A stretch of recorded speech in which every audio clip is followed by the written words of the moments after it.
Suaminya suka istrinya berdandan untuk dia, ya ahlan, silakan.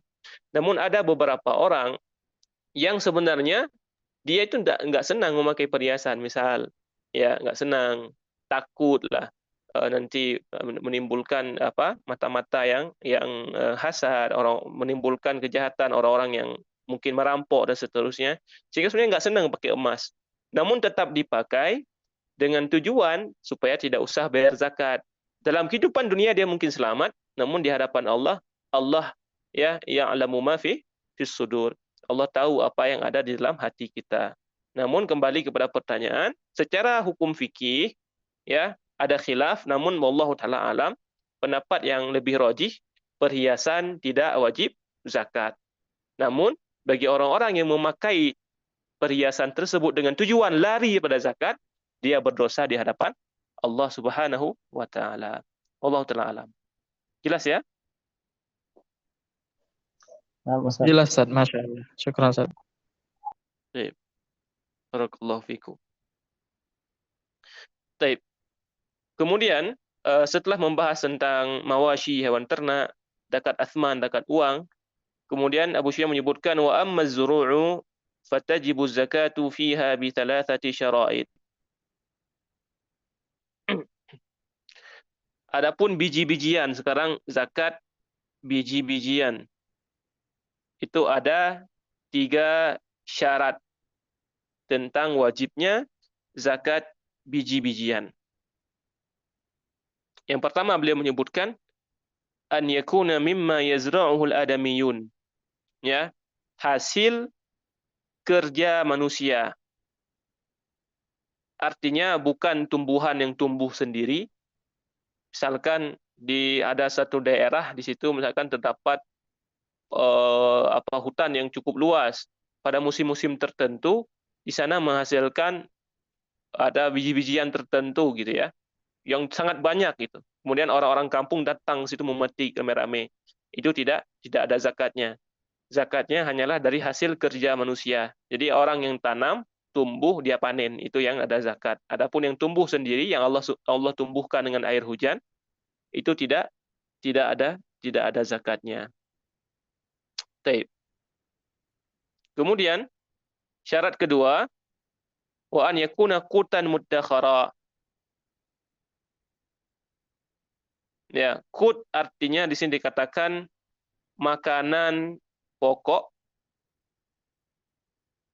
dan bisa disimpan lama.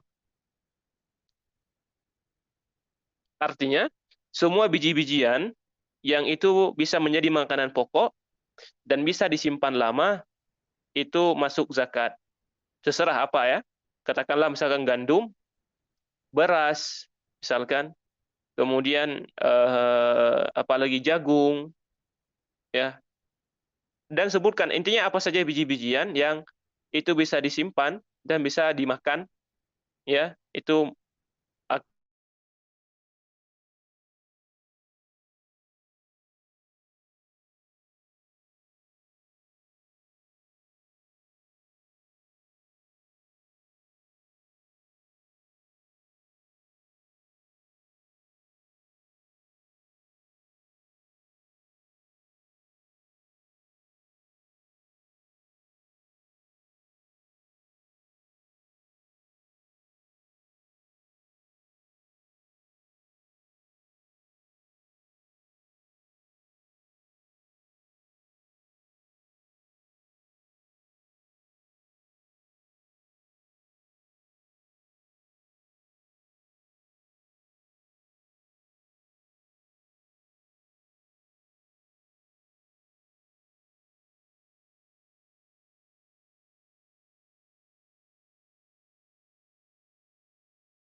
sok itu dikali saja berapa? 300 kali 2,5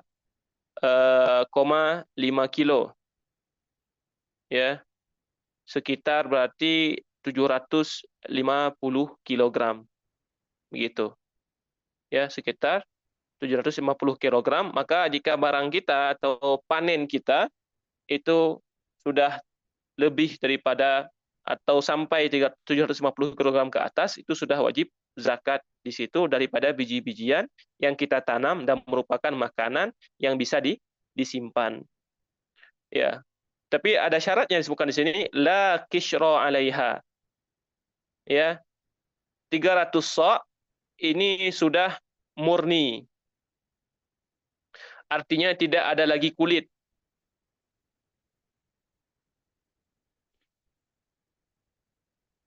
Misalkan kita panen padi, itu kalau kita hitung beratnya sekitar 1 ton gitu ya. Tapi jika seandainya kulitnya atau sudah diolah, itu mungkin kita dapatnya 500 kilo misal seperti itu, maka tidak wajib zakat. Bagaimana kita tahu? Orang-orang yang ahli itu tahu biasanya perkiraan, takhmin ya. Jadi mereka ketika melihat jenis padinya, oh padi antum ini bagus ya. Berapa kilo ini? Ini 1000 kilo.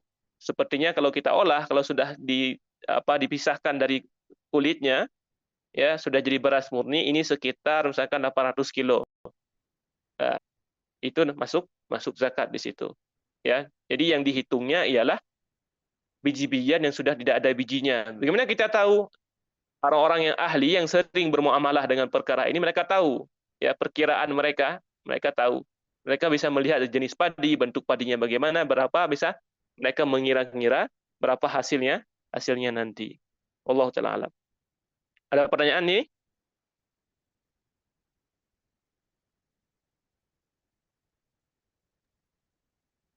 Sepertinya tidak ada pertanyaan, Ustaz. Baik.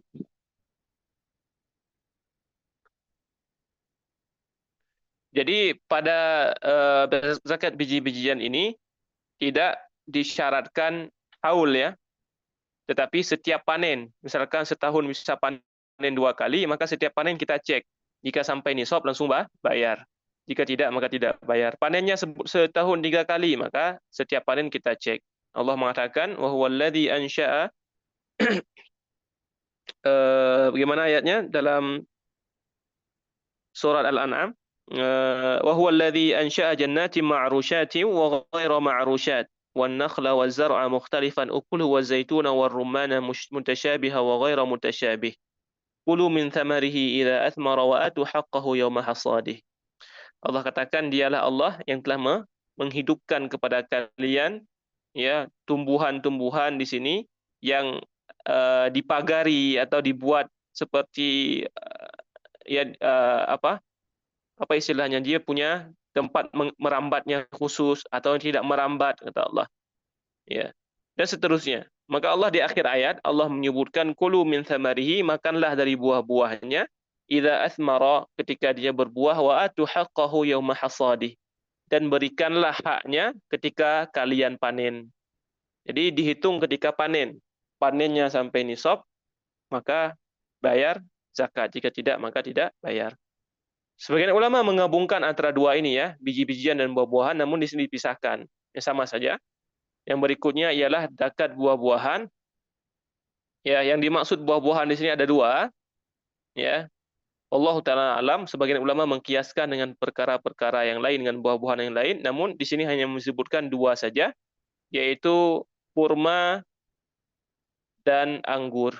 Hanya dua buah saja yang wajib zakat yang disebutkan dalam kitab ini. Ya, ya syarat mungkin dibedakan dari segi syarat ya. Mungkin di sini dianggap kalau yang ketiga pada biji-bijian tadi, baik yang menanamnya itu orang muslim atau orang kafir, ketika dia berada di negeri kaum muslimin itu tetap wajib diambil zakatnya. Allah taala alam. Nah, Jadi syarat Insyaallah. wajibnya yang pertama ialah Islam, kemudian yang kedua ialah merdeka, ya, ketiga kepemilikan yang sempurna,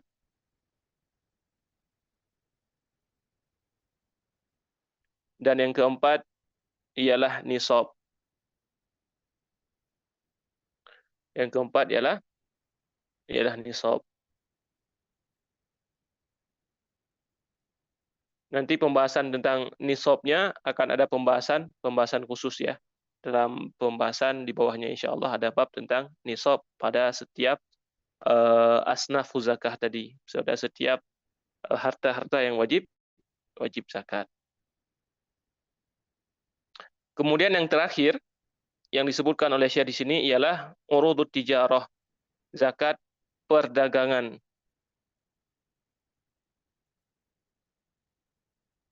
Zakat perdagangan. Maka syarat wajibnya sama dengan syarat wajib harta, atau zakat syarat wajibnya sama dengan zakat uang. Jadi zakat urudut tijarah itu sama syaratnya dengan zakat uang yang kita sebutkan di atas tadi, yaitu syaratnya Islam, merdeka, kepemilikan yang sempurna, nisab dan haul. Sehingga sebagian para ulama itu menggabungkan antara zakat perdagangan dengan harta. Ya. Jadi yang pertama perlu diperhatikan. Misalkan seseorang memiliki toko ya. Toko yang menjual katakanlah obat-obatan, apotik. Ya. Maka kapan dihitung dia nisab? Jika seandainya dia membuka tokonya ya dengan modal katakanlah 100 juta. Dan 100 juta itu tentunya sudah masuk nisab emas ya. 100 juta nisab emas. Apa yang dihitung 100 juta tadi? Dia tidak menghitung toko, harga toko atau sewanya tidak dihitung ya. Kemudian etalasenya, lemari-lemari yang digunakan untuk meletakkan barang-barang dagangannya juga tidak dihitung. Ya, karena itu tidak dia jual. Yang dia hitung ialah harga obat-obatan di tokonya berapa. Katakanlah misalkan ternyata jumlah semua harga obat-obatan yang ada di tokonya itu sekitar 100 juta. Itu harga obat-obatannya. Maka pada hari sampai 100 juta itu, atau 100 juta yang pertama di hari pertama dia buka langsung 100 juta, katakanlah 1 Muharram, maka itu sudah sampai nisab dan dia menghitung haulnya dari tanggal 1 Muharram itu. Nah, ketika sampai tahun depan, di 1 Muharram tahun depan, dia cek kembali harga barang-barang di tokonya ternyata sudah naik. Misalkan sudah kira-kira harga barangnya ada 150 juta. Uang di toko ada misalkan 50 juta, misal. Ya. Kemudian ada ya jika memang ini milik pribadinya sendiri, katakanlah misalkan di rumahnya ada uang lagi 50 juta. Maka dia akumulasikan semuanya, 50 juta, 50 juta, 50 juta, sekitar 250 juta, itu dikeluarkan zakat dari situ. Ya, zakatnya 5%. Wallahu ta'ala alam. Jelas ya? Untuk lebih mendetailnya mungkin bisa nanti dipelajari kembali kajian-kajian khusus tentang zakat. Nah, jika masih ada waktu, kita akan masuk ke pembahasan berikutnya, yaitu nisab setiap zakat itu masing-masing. Bagaimana nisab zakat dari hewan ternak, nisab pada zakat uang, nisab daripada buah-buahan maupun biji-bijian, dan nisab daripada zakat dari perdagangan itu sendiri. Bagaimana, kita lanjutkan atau kita cukupkan? Mungkin kita tampung soal terlebih dahulu, Ustaz. Bagi Baik, teman-teman barakallahu fiikum. dan para peserta yang memiliki pertanyaan atau konsultasi, silakan ditanyakan.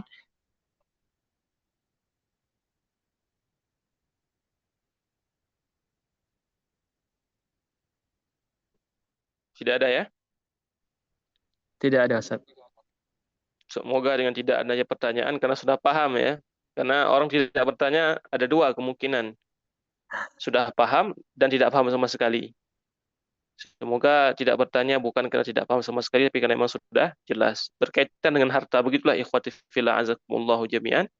Bagaimana sulitnya kita mendapatkan harta itu. Sulit, susah mendapatkan harta. Kemudian sudah dapat pun, bagaimana kita tasarrufat, bagaimana muamalah kita dengan harta itu susah juga. Bagaimana kita menghitung zakatnya, dan seterusnya. Cukup banyak kesulitan-kesulitan yang kita hadapi dari harta itu. Bagaimana nanti setelah kita meninggal hartanya pun harus dibagi dengan cara-cara Islami, ada syarat-syaratnya dan rukun-rukunnya.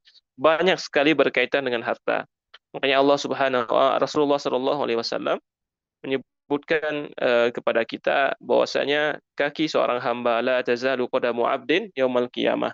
Sungguh kaki seorang hamba tidak akan bisa bergerak kemanapun di hari kiamat nanti sampai Allah tanyakan kepadanya tentang 3 perkara. Dalam satu hadis yang mengatakan 4 perkara. Di antaranya ialah tentang hartanya. Ketika perkara umurnya, Allah tanyakan di mana dia habiskan. Masa muda, kemana dia bawa. Pertanyaan cuma satu. Tapi masalah harta, Allah tanyakan 2. Min aina iktasaba wa fima anfaqa. Dari mana dia ambil dan kemana ia bawa. Jadi ambil dengan cara yang halal saja cukup. Tapi kita juga harus menginfakkannya, membelanjakannya dengan cara yang halal pula. Banyak dari kita, ikhwatifillah azakumullah, yang hanya memperhatikan cara ambilnya harus halal. Saya kan dapat kerja halal ini, saya kerja di sini dan sini, saya jualan ini. Tapi dia tidak memperhatikan cara membelanjakan hartanya, cara menginfakkan hartanya. Dia hanya mengambil dengan cara yang halal, di saat yang sama dia tidak ingat ada kewajiban zakat di situ. Ya, ada hal-hal yang harus dia kerjakan, ya. Apa saja nanti kewajiban-kewajiban zakat. Dia tidak peduli itu, dia hanya peduli dari mana dia ambil. Padahal pertanyaannya ada 2. Ambilnya dari mana dan dibawa kemana. Semoga Allah Subhanahu wa taala membimbing kita semua ya dalam membelanjakan, dalam mengambil harta dengan cara yang benar dan membelanjakannya pula dengan cara yang benar. Wallahu taala alam bisawab. Kembalikan Masya Allah. kepada antum, Ustaz. Di sini ada satu pertanyaan Ustaz di kolom komentar. Afwan Ustaz, Ya, saya ingin bertanya, apakah diperbolehkan bagi lembaga zakat untuk mengajukan permintaan kepada orang yang wajib zakat agar menunaikan zakatnya melalui lembaga tersebut? Apalagi sekarang itu Ustaz, mungkin banyak lembaga-lembaga zakat, misal Basnas atau lain sebagainya macam. Nah, jadi lembaga ini mengajukan permintaan kepada orang-orang yang memang sudah wajib membayar zakat melalui lembaga tersebut. baik. Kita membahas secara asal dulu ya. Secara asal memang zakat itu diambil, bukan orang yang berhak membayar zakat atau wajib membayar zakat itu yang datang sendiri, bukan. Makanya kalimat dari Allah Subhanahu wa taala, khudh min amwalihim, ambillah. Jadi pada masa Rasulullah Shallallahu alaihi wasallam, beliau punya yang namanya su'ah ataupun jubah disebutkannya. Jadi orang-orang yang bertugas mengambil zakat dari orang-orang kaya. Petugas negara yang mengambil zakat dari orang kaya. Atau bisa dikatakan sekarang ialah amil zakat. Nah, makanya Allah Subhanahu wa taala memberikan di antara mustahik zakat itu ialah amil. Ya, innamas shadaqatu lil fuqara'i wal masakin wal 'amilina 'alaiha wal mu'allafati qulubuhum. Sesungguhnya zakat itu Allah berikan kepada orang-orang miskin, orang-orang fakir yang miskin, kemudian ada orang-orang yang amil zakat. Apa ini maksud dengan amil zakat? Amil zakat ialah orang yang bertugas mengambil zakat dari orang-orang kaya. Dia datangi, dia lihat ini mall ini pemasukannya banyak. Dia audit pemasukannya bagaimana, dia ambil. Itu petugas pemerintah. Makanya para ulama menyebutkan salah satu syarat sebagai seorang amil yang disebut dengan amil zakat ialah dia adalah orang yang resmi dari pemerintahan. Ya, yang dibangun dari badan zakat yang resmi disebut dengan Baitul Mal misalkan. Namun qadarullah, Anda tidak tahu ya apakah di negeri kita yang tercinta Indonesia itu ada badan resminya, ya. Apakah memang negara membiarkan setiap lembaga memiliki zakatnya sendiri? Allah Ta'ala Anda tidak tahu. Namun secara dasarnya harus setiap negara itu, ya, negara kaum muslimin itu punya badan khusus namanya Baitul Mal. Dan Baitul Mal itu ada pekerja-pekerjanya, petugas-petugasnya yang disebut dengan amil zakat. Amil zakat itu tugasnya mengambil zakat dari orang-orang kaya, dia datang ke tempat orang kaya, ke tempat perdagangan mereka, ke perkebunan mereka, mereka audit jumlah harta, pemasukan dari mereka ambil hak dari zakat, bukan mereka bawa ke Baitul Mal, dan mereka adalah yang membagikannya kepada orang-orang yang berhak zakat. Ya, dari orang miskin, orang fakir, dan bagian daripada mereka sendiri nanti, ya, dan orang-orang yang lain dalam 8 jenis asnaf itu. Itu sebenarnya seperti itu caranya, itu yang benarnya.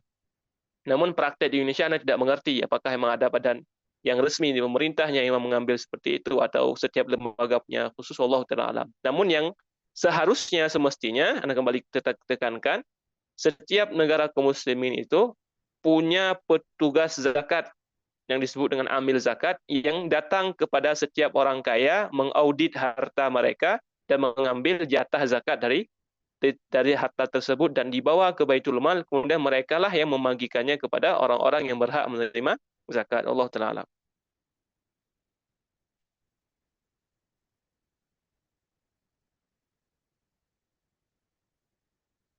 Wa iyyakum.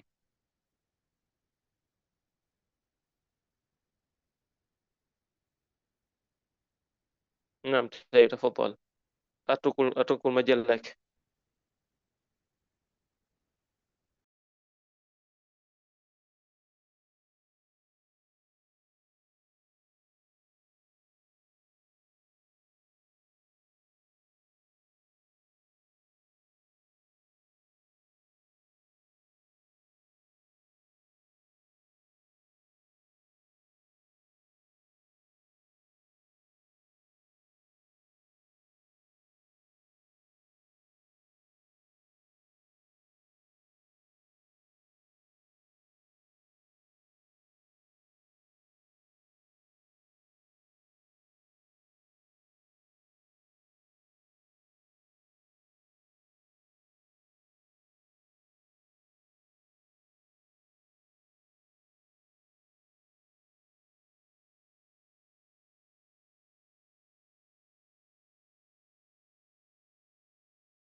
Waalaikumsalam warahmatullahi wabarakatuh. Waalaikumsalam warahmatullahi wabarakatuh.